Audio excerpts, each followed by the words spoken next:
হ্যাঁ গো দেখেছি। কত টাকাটা হবে না? 12:30টা বাজে আজকে অমাবস্যা। এরকম আছে? আরে রকমটা দূরের কথা, আজকে টাইমটা দেখ। টাইমটা ঠিকই আছে। 12:30টার মধ্যে আজকে অমাবস্যার দিনে খেতে গেলি, এটাই তোর বাবার ভাবি। হিরা মানে একটু সন্দেশ খাবে, তা আবার বাবা তুলে কথা বলছে। 12:30টার মধ্যে অমাবস্যার দিনে শোনো ছেলে, যে গিরিয়ে যে মেয়ে, রাজার মেয়ে, সে কি না খেয়ে থাকে বলো? আর একটা তো শোনো ছেলে, একটা রাজার মেয়ের অবস্থাটা কি জানো ছেলে? তাহলে একটা ভিখারি আর রাজার মেয়ের তফাৎ কি হলো? তাহলে তুমি বলো না ছেলে, আমি এই যে সন্দেশটা খেয়েছি,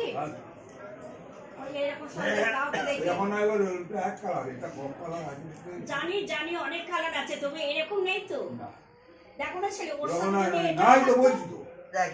আমি তো খেয়ে এসছি, তুমি বলো ছেলে আমি না খেয়ে আসছি, আমার ছেলে তো না খেয়ে থাকবে, তাই না বলো?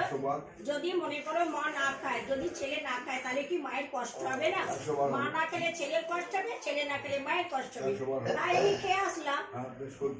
আচ্ছা বাবা, ওদিকে একটা কথা বলি, আচ্ছা আমার খেতেই বা হবে কেন বলতো?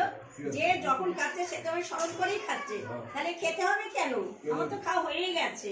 আচ্ছা যখন তোরা পুজো করিস, যখন নিবেদন করিস, তখন কি আমার খাওয়া হয় না?